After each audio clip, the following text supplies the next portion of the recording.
Birds of Prey was the first song that I had where to me it kind of defined the direction of what a solo record would be. It's just a lot more creative in terms of arrangement. It's a lot more of a free form. It's not verse, chorus, it's just this extended verse. And so that, you know, a song means a lot to me. There's not, vocally, there's something like 7 words in the whole song. Oh man, I was humiliated by this one girl. And coming home from that experience, I just wrote this poem, like, Call Me Crash. Like, I just, you know, sometimes you have to just take a chance and you just know you're gonna fail, but you do it anyway.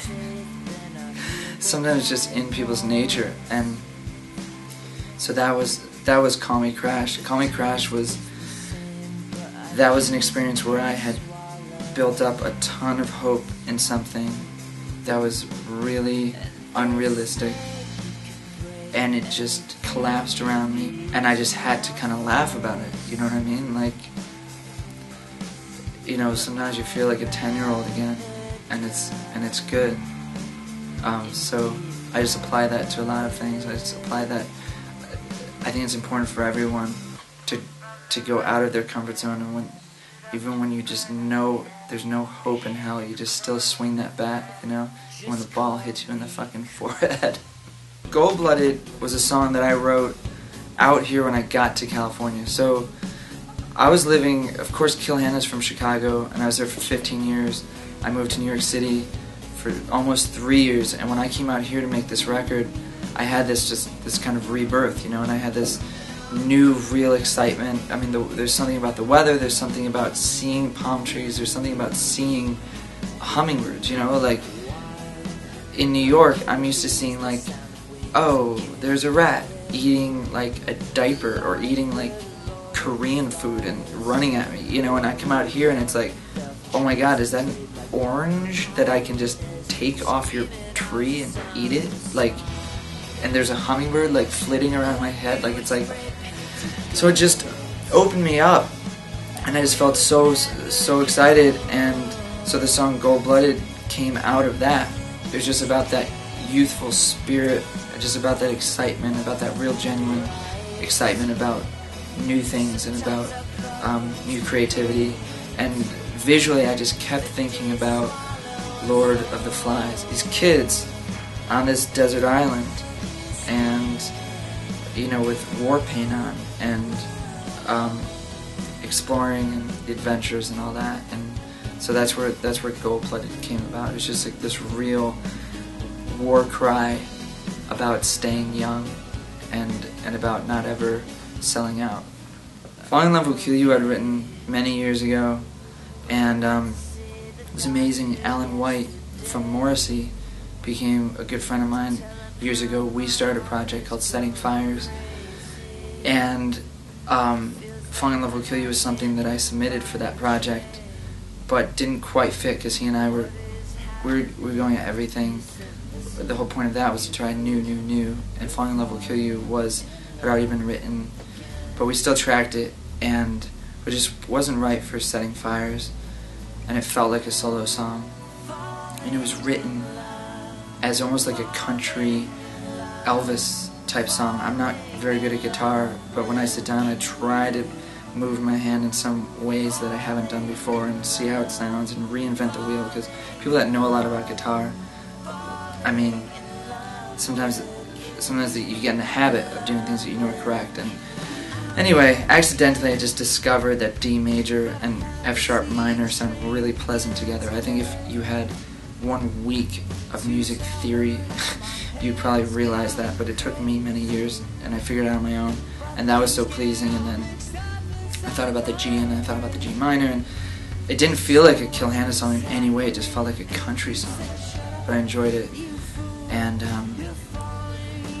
And yeah, and then I was just blown away and grateful that Gerard wanted to sing on it, and it just came together, and it was just such a special thing. And Alan laid down this insane slide solo, which is so just gorgeous in that Americana way. Like, to me that song sounds like a train going across Oklahoma, and it's just that kind of timeless American rustic quality, which is again very out of character for me, but that's, I think, one reason why I found it so satisfying.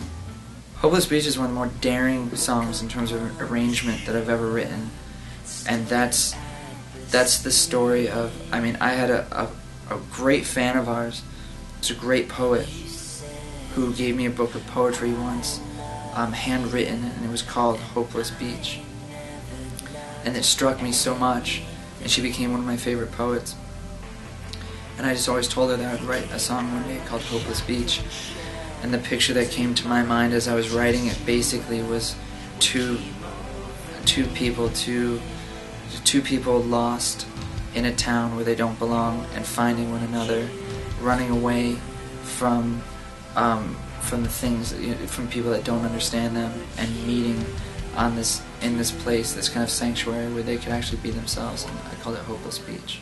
Love is a Battlefield was Davey's idea. I came in, I wanted to do 2 covers on this record. I wanted to do Mercy Street by Peter Gabriel, and I wanted to do a song called Superstar by the Carpenters, which again is like just a depressing song. And the first day I came in, he goes, I got an idea. I think we should do a real slow version of Love is a Battlefield. And I'm like, that's really? And then he played me like the concept, and I was like, oh my god, fuck yes, we have to do that. So that was Davey's idea, and it just came together because you take that song in the sped up kind of shimmying down the street Pat Benatar way, and it's this uber cheesy song about love is a battlefield. Like what a funky metaphor that is.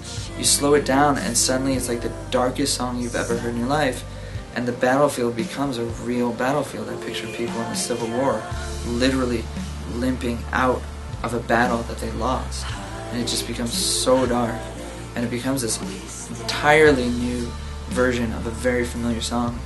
And in my opinion, that's the best you could ever hope for doing a cover. Dance to Your Heartbeat was written because I realized that there's kind of a void in the market of prom songs. Like I just know when I grew up, there were those songs that when the DJ played it at the prom, everyone slow danced, or it was like couple skate at the ice rink, you know, with it. And I just realized, like, I wonder now, like with the movies like Twilight and whatever else, like, do high school kids have that song, that kind of goth prom ballad? And so that's where Dance to Your Heartbeat came from. And Sierra Kusterbeck from the band Versa Emerge was so cool, and she has such an insane voice, and so when she was willing to sing it as a duet, I was so stoked, and it just really came together, and it's really romantic. And that's the funny thing, because it was written as such this romantic love letter between two people. And the truth is, like, Sierra has this voice that's so gorgeous and just so trained, yet behind the scenes we're just like drinking like $1 beers and like pizza crusts and just like burping, and like, so the tracking of that was hilarious. But I was so grateful that she did it. Frostbite Year was a song that I wrote just a few months before we came in the studio, because I had booked an acoustic show for myself, my first time ever playing acoustic solo, and my buddy Caleb joined me. So Caleb Owens from Nashville, this awesome friend of mine from a band called The Becoming, and he joined me on that first solo acoustic set. And that song was written basically because I found myself sitting in New York in my apartment and realizing that, you know, I was offered to play an acoustic show, and I was like, I don't know if I could. And I hung up that phone call thinking, I don't know if I could. I've been the lead singer of a professional band for like 15 years, and I can't just right now pick up an acoustic guitar and play a few songs. So I sat down and I wrote a song, and that's the song I wrote. It's called Frostbite Year, and it's a combination. I had a very I had a long-term relationship with someone that I guess my greatest regret in my life is how I mishandled that relationship, and there's just a lot of sadness, especially for, you know, just like when someone, when a wonderful person who doesn't deserve it has to experience some sort of deep, deep sadness, and so it's written from that perspective. It's kind of both perspectives, you know, the things you wish you said to someone, and then kind of getting in their head after you've hurt them and just kind of identifying with and empathizing with just what torture, just what utter torture heartbreak is, you know. Lace Up Your Boots was kind of the mantra of going out and making this record. It's kind of like, that's a depiction of people basically just going into a fight, going into a street fight, like where you, for me it's about just making a hard decision and being proactive and saying, instead of waiting for something, you know, the world doesn't fucking owe anybody anything. It's like just saying, I'm gonna go out and fucking take it.